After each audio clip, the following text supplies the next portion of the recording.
Why would we pay 1,500 bucks for someone who doesn't even present? That's what Greg said, director of procurement, king of condescension, and proud owner of a mug that said I'm not bossy. I just have better ideas. He chuckled as he slid Claire's printed travel request back across the table like it was a parking ticket he didn't plan to pay. She stared at it. Neat black ink, 2 weeks of prep. A bulleted rationale citing vendor consolidation trends, upcoming shortages, and ironically, the exact microcomponent that kept their entire flagship product alive. Claire didn't flinch, didn't blink. She'd seen this movie before. Greg's greatest hits, you're too detail-oriented, that's above your pay grade, and her personal favorite, let's loop in someone with more strategic perspective.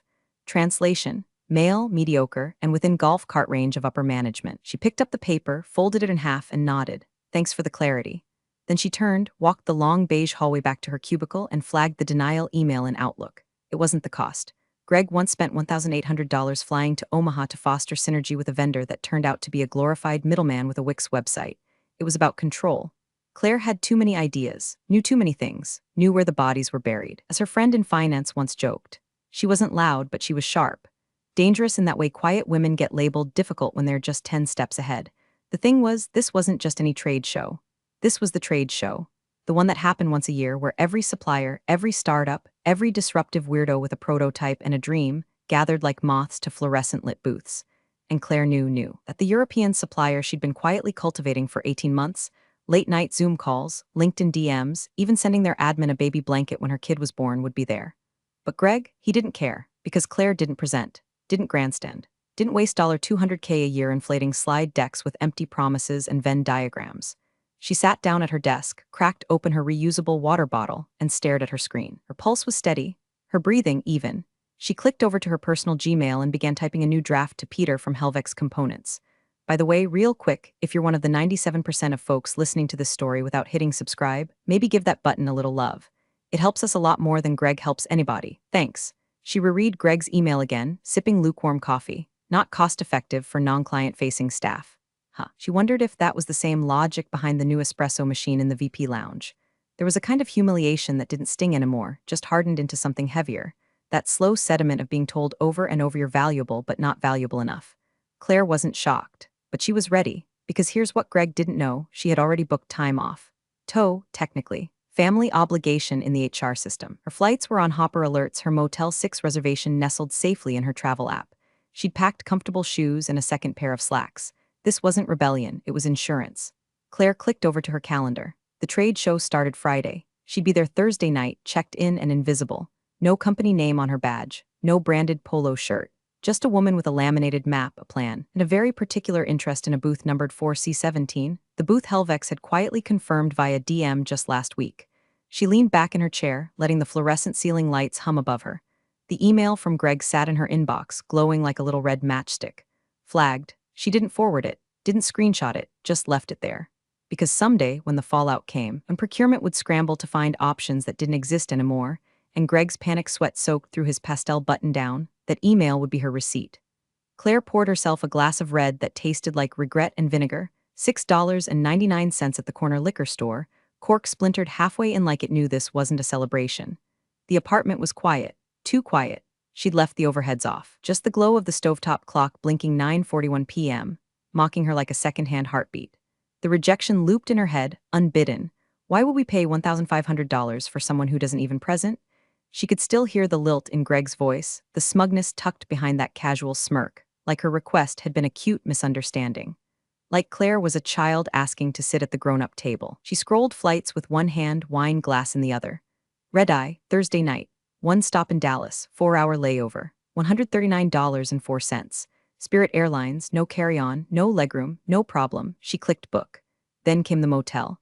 She wasn't staying at the Sheraton, where the real exhibitors slept on expense accounts and passed each other in hallways with lanyards swinging and breakfast vouchers in hand. She found a 2-star place with a broken vending machine and reviews that warned of some noise, but staff is nice if you're polite. That worked. 4 nights, she muttered, filling in the credit card details. Her hands moved calmly, like muscle memory. She could have been ordering printer paper. Vacation days were easy. She had 9 saved up, requested 5. Used Greg's own maintain work-life balance policy as rationale. He approved it in under 4 minutes. Irony dripped from the screen like condensation on a cheap beer. She didn't tell anyone, not her coworker Marcy, who always knew too much, not her sister who'd beg her to play it safe.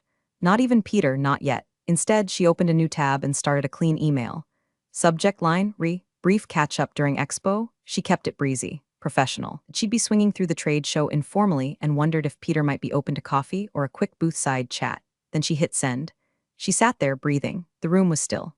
Somewhere, a radiator coughed. There was no firework moment, no dramatic monologue, just this quiet, buzzing conviction that enough was enough. That if they wouldn't open the damn door, she'd crawl in through the mail slot and set up shop in the foyer. Didn't think she was worth $1,500? Cool. She'd see what kind of ROI she could get on 2 hotel pillows that smelled like wet drywall and a complimentary granola bar. She'd been underestimated her entire career. Too quiet, too methodical, too unwilling to lean in loudly at meetings and regurgitate whatever leadership book Greg had most recently skimmed.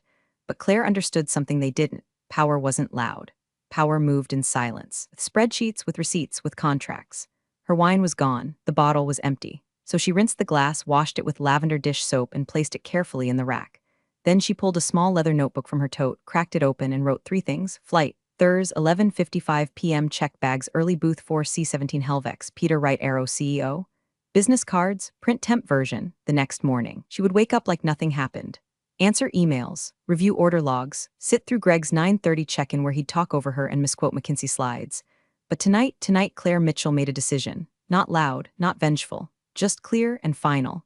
Claire landed at 5:42 a.m. in an airport that smelled like burnt pretzels and early regret. Her backpack dug into one shoulder. Her budget-wheeled suitcase limped behind her with one sticky wheel that squeaked every third rotation like a sad metronome. She didn't care. She'd slept a total of 43 minutes propped between a man who snored into his hoodie and a toddler who kicked rhythmically like he was auditioning for Blue Man Group.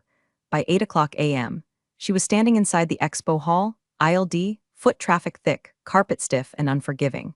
Her badge just said C. Mitchell Independent.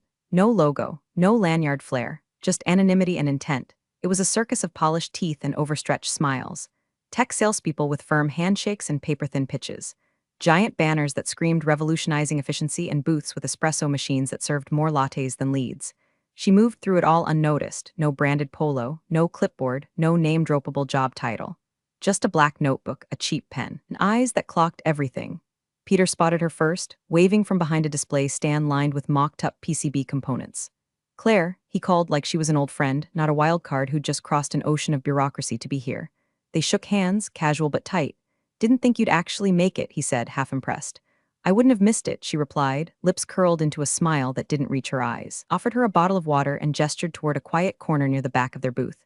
CEO's here. I can intro you, but fair warning, he's blunt. Claire's pulse quickened, but her face didn't show it, so am I. The man was compact, intense, and wore a charcoal suit like he was born in it. Jakob Lentz read the simple card in front of his demo table. CEO Helvex Components. No bullshit title inflation. Just facts. Peter made the intro. Jakob, this is Claire Mitchell, U.S. Market Sourcing Specialist. Knows our product inside and out. Jakob's handshake was dry and firm. What's your angle? He asked, skipping any hello. I know what your current distributor charges, Claire said, and I know they offer zero technical support, poor logistics, and treat your product like a side hustle. Jakob blinked, and I also know that your component is the linchpin in 60% of the show's prototypes, including the one my company builds its entire flagship around. That got his attention. Slight tilt of the head, calculation behind the eyes, and you're offering what? I'm offering you someone who knows the buyers, speaks the language, and isn't afraid to knock on doors. I'm not trying to be your rep, I want to be your partner. Exclusive U.S. distribution. I form the entity. You get reach without the overhead. And I get the leverage I've earned. Jakob stared at her, said nothing. And finally, you'd leave your company? She smiled. I left the moment they said I wasn't worth $1,500. Peter let out a quiet whistle like he hadn't expected her to go full gladiator in the first round. Jakob nodded, thoughtful. The current U.S. partner's contract is up for renewal in 60 days. They're squeezing us, frankly. Treat us like we're lucky to have them. Claire didn't hesitate. You're not. A pause. Then Jakob said, set up a time next week. You show me proof of logistics capability, warehousing plan, order fulfillment, 2 weeks. If you can pull that off, we'll sign a provisional agreement. Claire stuck out her hand. He took it. No cheers, no confetti, but something shifted in her spine, an exhale of years of being benched, brushed off, passed over for louder, dumber men. She left the booth feeling taller, her steps deliberate. Around her, the trade show hummed on, new startups, hired salespeople, recycled jargon. But Claire wasn't looking for approval anymore. She was building an empire out of the cracks they told her to stay small in. Claire sat on the edge of her lumpy motel bed, half lit by a crooked lampshade buzzing faintly like a dying insect. Her blazer hung over the chair, collar damp from 12 hours of body heat and nerves. She'd barely touched the cup of instant noodles perched on the nightstand, too wired to eat, too awake to rest. The meeting with Jakob hadn't ended in applause or fireworks, just a firm handshake and a 2-week countdown. But it was enough, more than enough. For the first time in her career, someone with actual authority hadn't asked her to run it past Greg or loop in someone from sales. Jakob had looked her in the eye, measured her worth, and said, "Prove it." She kicked off her shoes and opened her laptop. The screen glowed like a second sunrise. First, the name. She stared at the cursor blinking in the business registration form. Eventually typed, Mitchell Sourcing and Distribution LLC. Clean, boring, credible. Then came the EIN application, the state paperwork, the domain name, the Gmail for business setup. By midnight, she had a legal entity, a provisional operating email, and a website landing page that said nothing but, "Coming soon," quietly. Sleep didn't come easy. Her brain spun like a fan with a bent blade. Every minute she remembered something else. Warehousing, customs clearance, shipping partnerships, fulfillment center vetting, terms of service, net payment timelines. But instead of spiraling, she started listing. Bullet points on her notepad, one by one, like laying bricks. By morning, her inbox had replies from 2-3PL companies she'd found the night before. She'd scheduled walkthroughs by Thursday. She called in a favor from an old operations manager she used to drink whiskey with at Supplier conferences. The kind of guy who used to say things like, "If you ever need to disappear and reappear richer, call me." Now she was calling. Meanwhile, her day job continued like a sitcom stuck in reruns. Greg was back from his important vendor lunch translation, steakhouse and small talk. Claire sat in the Tuesday procurement sink nodding at spreadsheets she no longer cared about, while 2 folders sat open in her personal Dropbox. Helvek's NDA signed pricing model draft V1 confidential. She kept everything quiet. Her face gave away nothing. She still laughed at the dumb jokes, still used the same blue pen, still responded to Greg's emails with thanks for the context. But under the surface, she was boiling water, setting traps, building something Greg couldn't pronounce, let alone predict. She spent her evenings watching YouTube tutorials on international shipping compliance and playing phone tag with Helvex's EU logistics coordinator, a brusque woman named Katerina who spoke in acronyms and had zero patience for delay. Claire liked her immediately. By Friday, Claire had a PO system demo lined up, a lawyer reviewing distribution language, and a 16-page operations outline with color-coded contingencies. On Saturday, she received a soft copy of the contract Jakob had promised. It was simple, 5-year exclusivity for U.S. distribution of Helvex's entire microcomponent line. No minimums until year 2. The only clause that mattered, exclusivity is contingent on operational readiness by day 14 post-signing. Claire signed, digitally, without blinking. She sat back in her chair, heart knocking hard behind her ribs. She wasn't just playing the game anymore, she'd flipped the damn board. She thought of all the times she'd been talked over, minimized, watched men with half her competence fail upward while she kept entire vendor ecosystems alive with nothing but spreadsheets and caffeine. They thought she was harmless. Good, she would use that underestimation like jet fuel. She had 13 days left, and everything to prove. Monday morning, Claire walked back into the office like nothing happened. Same blazer, same reusable coffee cup, same tight smile. The same soul-sucking gray cubicle, still decorated with the "Teamwork Makes the Dream Work" poster someone pinned up ironically 5 years ago and no one ever bothered to take down. Greg gave her a lazy wave from his office, chewing something expensive and finger-sticky. "Hey, hope your family emergency went okay," he said, air-quoting like a toddler pretending to care. She gave him a nod, even added a soft chuckle for effect. "All handled," she replied, flipping open her laptop. Her inbox was a pit of routine, RFQs, internal update threads, forwarded vendor complaints, and one urgent spreadsheet request Greg had marked as ASAP, and then never followed up on. She answered everything with mechanical precision. No raised flags, no skipped beats, but the real work. That came at night, between 7 p.m. and 1 a.m. Claire built an empire in sweatpants. She hired a virtual assistant in Austin, Jules, ex-operations coordinator with military-grade organization skills and zero patience for fluff. They clicked instantly. Jules set up document templates, ran background checks on shipping vendors, and even designed a minimalist logo, a single, black M shaped like a folded circuit path. Claire reviewed warehouse quotes from 3 third-party logistics firms and selected one in Ohio that could scale fast and didn't balk at a woman asking 1,000 questions about fulfillment timelines. She finalized her wholesale pricing structure with razor precision, just high enough to make her rich, just low enough to keep old clients from panicking when they saw a new vendor name. Meanwhile, in the office, the jokes flew. "Hey Claire, do you even go to the show or just nap through your vacation? Hope you got your tan on. We were over here drowning in RFQs." Even Marcy piped up. "Next time take me with you, we can call it team building, right?" Claire smiled politely, typed calmly, said little. Let them think she'd spent her PTO curled under a throw blanket eating takeout and watching reruns of SVU. Let them joke. Every laugh was another receipt. By Thursday, the documents were real. Bank account, open. Merchant platform, tested. Warehouse onboarding complete. On Friday morning, she walked into the building wearing her usual navy slacks and flats so broken in they molded to her stress. She dropped her bag at her desk, flicked on her monitor, and saw the tracking update. FedEx, delivered 8:13 a.m., signed by R. Delgado, front desk. Her pulse flicked once, just once. She walked calmly to the front desk, signed the clipboard, and picked up the envelope. Matte, thick, and clearly not from Office Depot. No company logo, just a Swiss return address and a red customs sticker. Inside, one pristine, stamped original of her exclusive distribution contract. She didn't open it at the desk, just nodded her thanks to the receptionist, walked back to her seat, slipped the envelope under a thin stack of onboarding reports, and opened a spreadsheet. Heard Greg's voice drifting from down the hall, something about tightening margins and streamlining supply chains. Claire didn't even look up. The man had no idea that in less than 2 weeks his supply chain was going to belong to her. No alarms, no announcements, just slow, inevitable gravity pulling everything toward her. She clicked open her calendar, smiled faintly. Day 5, right on schedule. The email came in at 2:12 p.m. Subject line, urgent. Reorder microcomponent batch Q3. Sent by Ethan in procurement, a well-meaning 20-something who still believed in team happy hours and the myth of upward mobility. Hey Claire, can you please process the regular batch reorder for the Helvex units? Same specs, same quantity. Greg wants this on the calendar by COB. Claire read it twice, then once more slowly. No panic, no glee, just precision. She clicked mark as unread, then she stood up, walked to the break room and made herself a mug of coffee using the machine she hated. Always weak, always too hot. She took a sip, burned the roof of her mouth slightly. She didn't flinch. By 3 o'clock, Ethan followed up, just checking any update on that order. She replied at 3:17 with a single line, will advise shortly. Then she closed her work laptop and opened her personal one. That night, she sat at her kitchen table, still in her office clothes, sleeves rolled up like a surgeon prepping for something irreversible. Her apartment was silent. No music, no wine, just the hum of the fridge and the hollow pop of fingers against keys. She opened the final version of the exclusivity contract and reviewed it for the 8th time. Every clause was ironclad, reviewed by lawyers on both sides. 5-year term, automatic renewal unless terminated in writing. She clicked sign. Then she opened her resignation letter. Plain font, no flair. Just bulletproof language, effective immediately. I am resigning from my position as sourcing manager at Benton Systems. Please note, all inquiries related to Helvex components, including past and future orders, should now be directed to Mitchell Sourcing and Distribution, LLC. Contact info is attached. She attached the official price list. The numbers were not friendly. The component they'd been buying at $4 per unit, now listed at $42. No discounts, no bulk deals, no sweetheart pricing, just reality. She printed the resignation, folded it cleanly, and slipped it into a crisp envelope.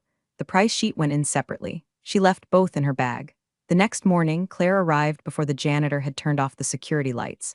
The building was still groggy, humming like it hadn't had its coffee yet. She walked into Greg's office, placed the envelope neatly on the middle of his desk. No post-it, no explanation. Then she walked out, back to her cubicle, opened her Outlook, and hit send on the email that had been sitting in drafts for 6 days. Subject, resignation, Claire Mitchell, no emojis. No fond farewells, no thank you for the opportunity. Just cold, crisp utility. Greg, effective today, I am resigning from my position. Please direct all future component inquiries to my business address. Claire at Mitchell Sourcing.com. Regards, Claire Mitchell. She clicked send, closed the laptop, slid her office keycard into a drawer, and stood up. There were no goodbyes, no slow claps, just the sound of someone down the hall laughing at a tick-tock, unaware that the supply chain was collapsing in real time. Claire walked out the front door without looking back. The office would keep spinning for a little while, but the center was gone, and she had just become gravity. Greg's first call came in at 8:44 a.m. Missed. Second call 8:49. Voicemail. Third call, this one from his personal cell, buzzed once before Claire hit silent and flipped the phone face down on the patio table. She sipped her coffee and scrolled logistics numbers on her tablet, sunlight warming her bare feet. Inside her inbox, things were unraveling fast. Subject, urgent. Immediate component reorder subject. WTF is Mitchell Sourcing LLC? Subject, Claire, please call me. She didn't. By 10:13 a.m., Ops was in a tailspin. The reorder Ethan had tried to place triggered a bounce-back from Helvex's internal system. A polite auto-reply, thank you for your interest in Helvex components. All North American distribution is now managed exclusively through Mitchell Sourcing and Distribution, LLC. For inquiries, contact Claire at Mitchell Sourcing.com. Greg forwarded the email to legal. Subject line, what the hell is this? By noon, the first emergency meeting was underway. Claire's name floated through panicked calls like smoke, procurement's Cassandra, now gone, now gospel.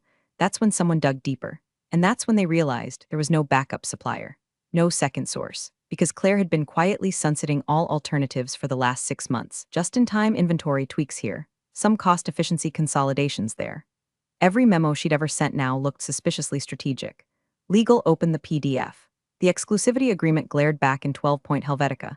Mitchell Sourcing and Distribution, LLC is hereby granted sole and exclusive rights to distribute, sell, and manage Helvex microcomponents within the United States for a term of 5 years. The signature line was Jacobs, stamped, dated, notarized. The legal team huddled. There were no loopholes, no backdoors, no friendly amendments. Claire had done her homework. The contract might as well have been carved in stone. Greg's face, according to Marcy, who later spilled to a supplier, went from pink to bone white in under a minute. He called again at 1:22. Claire watched it ring. Let it die, instead. She opened a fresh message to Helvex's shipping coordinator. Subject, First U.S. Invoice batch Katerina, please confirm payment received for PO001A. Per contract, the first shipment is cleared to depart on Friday. Best, Claire. Meanwhile, Benton Systems was hemorrhaging calm. Production teams were told to pause while procurement reassessed supplier terms. Marketing quietly pulled 3 product pages. And Greg, flushed, sweating, furious, stormed into a boardroom with a printed copy of Claire's resignation letter and price sheet, shouting something about betrayal. But betrayal implies surprise. Claire didn't betray them, she just moved the pieces they handed her. She didn't feel smug, not exactly. But when she closed her laptop that night and looked out over the quiet skyline, there was a thrum deep in her chest. Not pride, not revenge, just certainty. They underestimated her. Now they'd pay her for it at a 950% markup. The quarterly numbers hit like a bat to the teeth. COGS on the flagship product had tripled overnight. Profit margins? Gone. Like someone had snuck into the accounting department at midnight and set fire to the spreadsheets. At first, Greg tried to spin it. Temporary vendor turbulence, he told the executive team, waving Claire's price sheet like it was a weather report instead of the end of his career. Negotiating new terms. Everything's under control, except nothing was. Manufacturing stalled by Tuesday. Orders were backlogged. Clients were irate. Internal chatter bubbled over in Slack threads and passive-aggressive meeting invites. Then came the leak.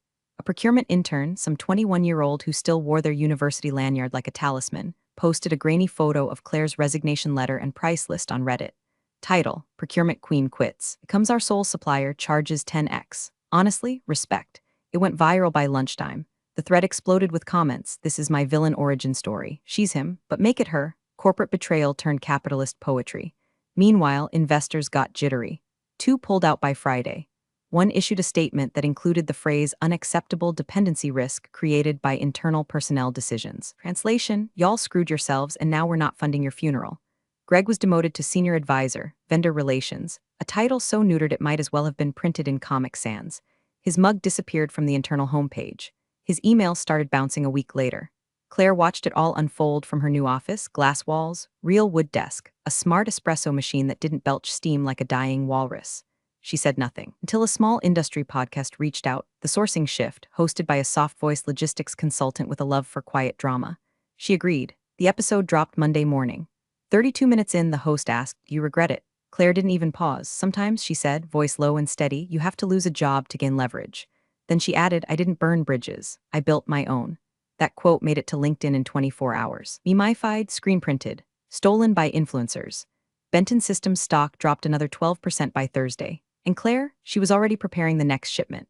Box labels bearing her new logo, sleek black lines, minimalist font. No applause, no parade, just purchase orders and power. Claire's new office was everything her last one wasn't: clean, quiet, designed for focus instead of surveillance. No carpet stains, no ceiling tiles sagging with water damage, no shared printer that jammed every other Wednesday while Greg cursed from 2 doors down. Here, the walls were whitewashed brick.